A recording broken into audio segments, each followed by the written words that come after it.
Maio de 1973, norte da Guiné, na fronteira com o Senegal. 200 homens, isolados, cercados por 700 guerrilheiros do PAIGC, que agora fazem uso de armamentos novos. Foguetes soviéticos de 122 milímetros. Os homens chamavam-lhes o amulador, dia após dia, noite após noite.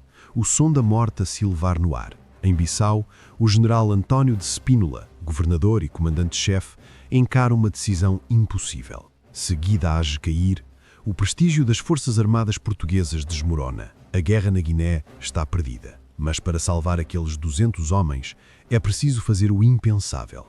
Atravessar a fronteira do Senegal. Atacar a base inimiga em território estrangeiro, sem apoio aéreo garantido, sem reforços, sem reconhecimento oficial. Se forem capturados, Portugal negará tudo. Hoje falaremos sobre a Operação Ametista Real, a missão que lançou 450 comandos africanos contra a base de Kumbamori, no coração do Senegal, uma das batalhas mais brutais e esquecidas da guerra na Guiné. Após 3 semanas de pausa, regressamos com esta história que com certeza muitos veteranos não esquecem. Sejam bem-vindos ao Navegar Histórico.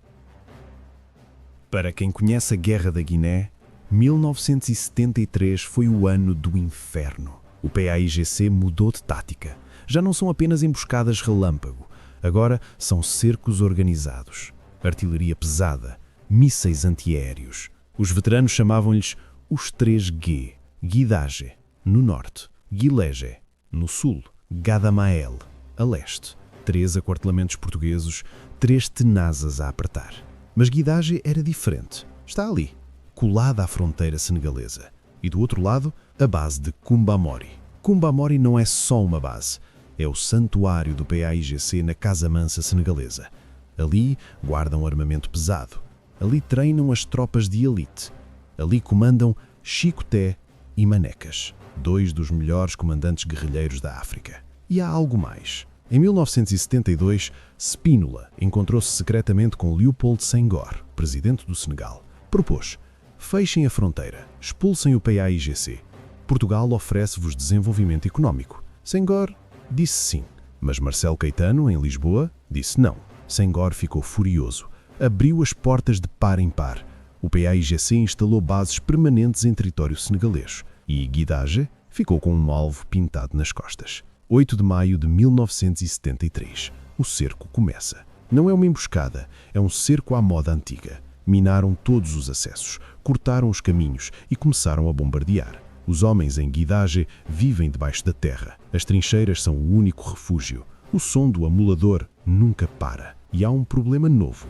Os mísseis Strela 2. Mísseis antiaéreos soviéticos, portáteis, mortíferos. Os pilotos dos Fiat G.91 têm de voar tão baixo que as árvores são um perigo maior que o míssil. Pela primeira vez na guerra, a aviação portuguesa viu-se em grandes dificuldades. Guidage aguenta dias, semanas, mas em Bissau, Spínola sabe: ou atuamos agora ou perdemos a guarnição. E com ela, a guerra. 16 de maio, 1973. Spínola manda chamar um homem, Major João de Almeida Bruno, comandante do Batalhão de Comandos Africanos. Almeida Bruno não é um oficial qualquer, é da turma de 1953 da Escola do Exército, a mesma turma de Ramalho Yanes, de Melo Antunes, de Loureiro dos Santos, homens que, um ano depois, fariam o 25 de Abril. Spínola vai direto ao assunto. Guidage está perdida. Não conseguimos reabastecê-la por terra. As minas são demasiadas. Por ar, os Strela impedem. Só há uma solução: destruir Kumbamori, em território senegalês. Almeida Bruno olha para o mapa. Sabe o que isto significa: violação de fronteira, sem apoio oficial. Se forem capturados, Portugal nega tudo. Mais tarde, Almeida Bruno recordaria: nada sabíamos quanto à localização exata do objetivo. Não havia reabastecimento de munições garantido. Os mortos e feridos teriam de ser transportados a pé. E se precisássemos de munições, teríamos de usar os paióis inimigos. Uma missão suicida. Mas Almeida Bruno era comando. E comandos não recuam. Sim, meu general, faremos. A operação ganha nome: Ametista Real.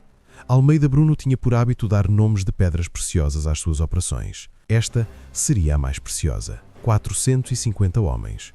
Batalhão de Comandos Africanos. Divididos em 3 agrupamentos. Agrupamento Romeu, comandante, capitão paraquedista António Ramos, com um alferes que já é lenda, Marcelino da Mata. Agrupamento Bombox, comandante, capitão Carlos Matos Gomes. Agrupamento Centauro, comandante, Raul Folques. 3 companhias de comandos africanos, homens nascidos na província, que conhecem o mato, que falam as línguas locais e que vão lutar sem rede, sem documentos, sem uniformes identificáveis, sem garantias. Se morrerem em solo senegalês, morrem como fantasmas. 19 de maio. 450 homens embarcam em lanchas de desembarque. Sobem o rio Cacheu. A operação começou. 19 de maio. No pôr do sol, as lanchas chegam a Bigana. 450 homens desembarcam em silêncio. Carregam tudo às costas. Munições, água, rações, morteiros desmontados, granadas e a G3. Sempre a G3. Cerca da meia-noite, iniciam a marcha, rumo à fronteira. Marcham toda a madrugada, em silêncio absoluto, sem rádios, sem luzes, porque sabem, se o PAIGC detectar a coluna antes do assalto, aconteceria um massacre. Cerca das 6 da manhã de 20 de maio, pisam o território senegalês. Estão agora em país estrangeiro, sem autorização, sem cobertura diplomática. Os 3 agrupamentos ocupam posições. Agrupamento Bombox, ao norte da estrada. Agrupamento Centauro, ao sul. Agrupamento Romeu, à retaguarda. Kumba Mori está ali, mesmo ali, mas não sabem exatamente onde. 8h10, 8h15, silêncio. Os homens esperam, tensão, dedos nos gatilhos. E então, 8h20. 2 Fiat G.91 rasgam o céu. As bombas acertam nos paióis. Munições a explodir em cadeia. 9h05. Ouve-se o Almeida Bruno pelo rádio. Bombox, assalto. O agrupamento Bombox entra ao assalto. Matos Gomes à frente. Comandos africanos atrás dele. Contacto imediato. O PAIGC não fugiu. Está ali entrincheirado à espera. E começa o inferno. Não há frente, não há retaguarda. Os combatentes de ambos os lados estão a 10 metros, 5 metros, corpo a corpo. Comandos africanos contra guerrilheiros do PAIGC, mauritanos, tropas senegalesas em apoio, rajadas cruzadas, granadas de mão, baionetas. O fumo dos paióis a arder cobre tudo. Almeida Bruno, da reserva, escuta os relatos. Bombox em contacto pesado. Centauro a manobrar sul. Precisamos evacuação. 14 horas, 14h10. 5 horas de combate ininterrupto. O capitão Raul Folques, comandante do Centauro, é ferido, mas continua a comandar. Almeida Bruno toma decisão crítica. Centauro, apoiar ruptura de contacto. Os comandos e o PAIGC estão tão próximos que separá-los é quase impossível. Mas Folques, mesmo ferido, manobra, cobre, retira. 14h30. Ordem de Almeida Bruno. Todos os agrupamentos. Movimento para base de recolha. A missão está cumprida. Kumba Mori está destruída. Mas o preço? 10 mortos portugueses, 22 feridos graves, 3 desaparecidos. Do lado do PAIGC, 67 mortos confirmados. Entre eles, uma médica cubana, um cirurgião cubano, 4 mauritanos, 22 depósitos de material de guerra destruídos. Mas não há tempo para balanços. Têm de sair, porque sabem, reforços senegaleses estão a caminho. Os comandos retiram a pé. Carregam os mortos, carregam os feridos. Sem viaturas, sem helicópteros, apenas vontade. 18 horas, 18h20. Os primeiros elementos do batalhão chegam a Guidage. A guarnição de Guidage não acredita. 200 homens que viveram semanas debaixo de bombardeamento constante, que achavam que iam morrer ali, e agora veem comandos a entrar no perímetro. Exaustos, feridos. Um veterano da 38ª Companhia de Comandos recordaria mais tarde. Guidage estava reduzida a escombros, buracos de obus por todo lado, trincheiras desmoronadas, mas a bandeira ainda lá estava. Portugal ainda lá estava. A Operação Ametista Real cumpriu o objetivo. Kumba Mori destruída, Guidage reabastecida, PAIGC temporariamente desarticulado. Mas era uma vitória tática, não estratégica. O cerco aliviou, mas não terminou. Semanas depois, nova coluna teria de ir a Guidage, porque a verdade amarga era esta. Portugal podia ganhar todas as batalhas e continuar na guerra.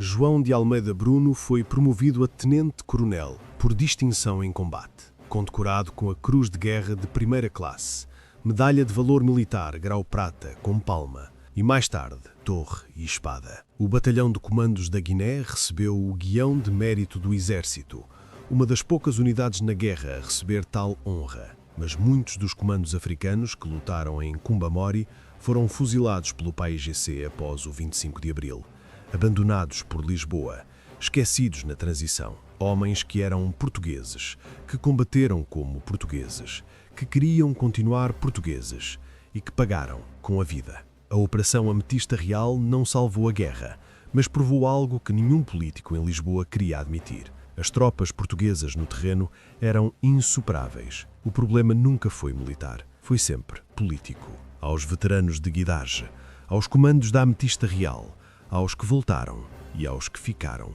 o vosso brio é a nossa memória. Este é o regresso do Navegar Histórico após 3 semanas. Se este relato lhe trouxe memórias ou se aprendeu algo com este documentário, deixe o seu gosto e subscreva ao canal. Até ao próximo documentário.